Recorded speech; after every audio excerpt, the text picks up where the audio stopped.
ओम नमो भगवते वासुदेवाय नमः। आज इस वीडियो में हम गोपाष्टमी की पूजा विधि, महत्व और गोपाष्टमी की कथा सुनेंगे।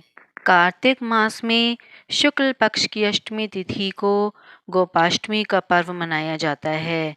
इस दिन खास तौर पर गाय माता की पूजा और सेवा करने का विधान है।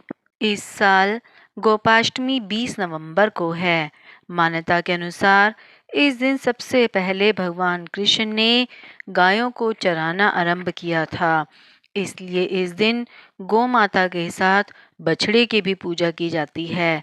मान्यता है कि यदि गोपाष्टमी के दिन विधि विधान से गाय का पूजन और सेवा की जाए तो देवी देवताओं का आशीर्वाद प्राप्त होता है।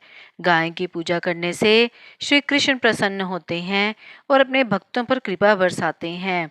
इस दिन गाय की पूजा करने से घर में सुख, समृद्धि और शांति का वास होता है। तो आइए जानते हैं गोपाष्टमी की पूजा विधि, महत्व और कथा। अष्टमी तिथि को ब्रह्म मुहूर्त में उठकर सबसे पहले स्नान करना चाहिए और भगवान कृष्ण के समक्ष दीप जलाना चाहिए। इसके बाद गाय और उसके बछड़े को नहलाकर तैयार करें और गाय को घुंघरू आदि पहनाएं। गाय को आभूषण या फूलों की माला पहनाकर श्रृंगार करें। गौ माता के सींग रंग कर उनमें चुनरी बांधें।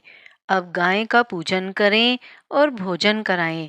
इसके बाद गौ माता की परिक्रमा करें। गोधूली वेला में पुनः गाय का पूजन करें और उन्हें गुड़, हरा चारा आदि खिलाएं। यदि आपके घर में गाय न हो तो किसी गौशाला में जाकर गाय की पूजा कर सकते हैं। आइए सुनते हैं गोपाष्टमी की कथा। मान्यता के अनुसार कान्हा जिस दिन गौ चराने के लिए पहली बार घर से निकले थे वह कार्तिक मास में शुक्ल पक्ष की अष्टमी तिथि थी। इसलिए इस तिथि को गोपाष्टमी के रूप में मनाया जाता है।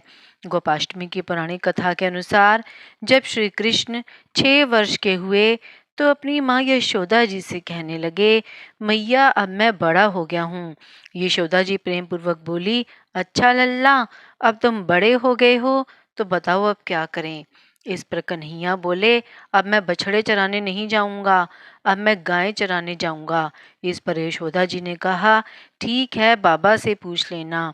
अपनी मैया के इतना कहते ही झट से कृष्ण जी नंद बाबा से पूछने पहुंच गए। नंद बाबा ने कहा, लल्ला अभी तुम बहुत छोटे हो, अभी तुम बछड़े ही चराओ। लेकिन कन्हैया हट करने लगे। तब नंद बाबा ने कहा, ठीक है लल्ला, तुम पंडित जी को बुला लाओ, वह गोचारण का मुहूर्त देख कर बता देंगे। बाबा की बात सुनकर कृष्ण जी झट से पंडित जी के पास पहुंच गए और बोले, पंडित जी आपको बाबा ने बुलाया है, गोचारण का मुहूर्त देखना है। आप आज ही का मुहूर्त बता देना, मैं आपको बहुत सारा माखन दूंगा। पंडित जी नंद बाबा के पास पहुंचे और बार बार पंचांग देकर गणना करने लगे। तब नंद बाबा ने पूछा, क्या बात है पंडित जी, आप बार बार क्या गिन रहे हैं। तब पंडित जी ने कहा, क्या बताएं, गोचारण के लिए तो केवल आज का ही मुहूर्त निकल रहा है, इसके बाद तो 1 वर्ष तक कोई मुहूर्त नहीं है। पंडित जी की बात सुनने के बाद नंद बाबा को गोचारण की स्वीकृति देनी पड़ी। उसी दिन भगवान ने गोचारण आरंभ किया। यह शुभ तिथि कार्तिक मास में शुक्ल पक्ष की अष्टमी तिथि थी। भगवान के द्वारा गोचारण आरंभ करने के कारण ही यह तिथि गोपाष्टमी कहलाई। एक अन्य मान्यता के अनुसार कहा जाता है कि कार्तिक मास में शुक्ल पक्ष की प्रतिपदा से लेकर सप्तमी तक भगवान श्री कृष्ण ने अपनी उंगली पर गोवर्धन पर्वत को उठाए रखा था। 8वें दिन जब इंद्रदेव का अहंकार टूटा और वे श्री कृष्ण के पास क्षमा मांगने गए, तभी से कार्तिक शुक्ल पक्ष अष्टमी पर गोपाष्टमी का उत्सव मनाया जा रहा है। गोपाष्टमी की कथा संपूर्ण हुई। अगर आपने अभी तक मेरे चैनल को सब्सक्राइब नहीं किया है तो आप मेरे चैनल को सब्सक्राइब करें ताकि आपको मेरे आने वाली वीडियो की नोटिफिकेशंस मिलती रहें। आप मेरी वीडियो को ज़्यादा से ज़्यादा लाइक और शेयर करें।